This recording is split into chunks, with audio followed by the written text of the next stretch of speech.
ha? Mara, ito na yung mga pinapapirmahan mo. Thank you. Tapos yung report na pinapatapos ko sa'yo, okay na ba? Naku, hindi pa eh. Sige. Pwede pa naman siguro yun hanggang bukas. Sige. Okay ka lang ba? Hindi, ang sakit ng tiyan ko. Bakit? Ano nangyari? Hindi ko nga alam eh. Kanina tanghali pa ito yung pagkakain. Bakla, baka naman ang dami mong nakain. Sakto lang naman. Alam ko na. Baka sira yung nakain mo. Hindi rin, kasi pare-pareho naman tayo na kinain. Yung dala nila, sir.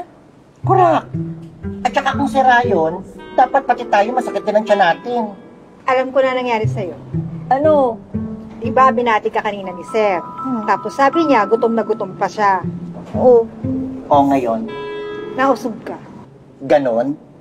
Totoo ba yun? Oo, ganun daw yun. Pag binati ka ng isang taong hindi pa kumakain, posibleng mausog ka. Alam mo, parang totoo ngayon sa probinsya namin, may ganyan din eh.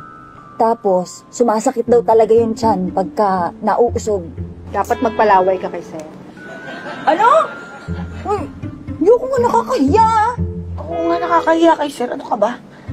Pupunta ka na lang sa klinik para mabigyan ka ng gamot.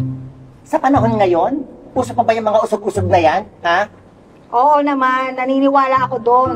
Eto nga sa probinsya namin eh, may nakukulang pa eh. Ay, teka nga muna. Di ba binati ka rin naman ni Sir? Bakit hindi sumakit yung tiyan mo? Eh, hindi naman tinatablan ng usog yan. Bakit? Mangkukulam yan eh. Ang tiyan ko! Sa wakas, tapos na rin tayo mamili.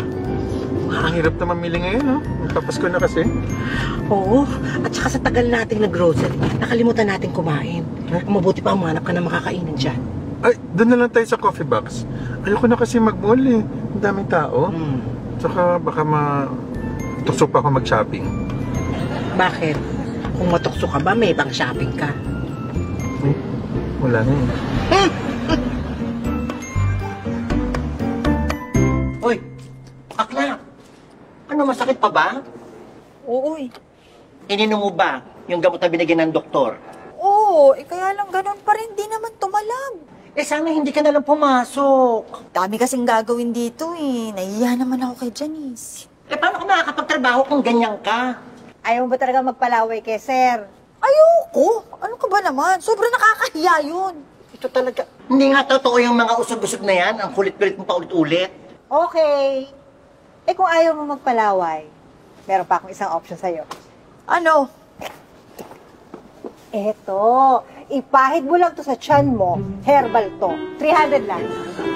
Ay hindi nga umepekto sa kanya yung mga binigay na gamot ng doktor eh. Yung pa mga herbal mong yan. 300 pesos? Eh sa butika, 150 lang yan eh. Hoy, galing China naman to, no?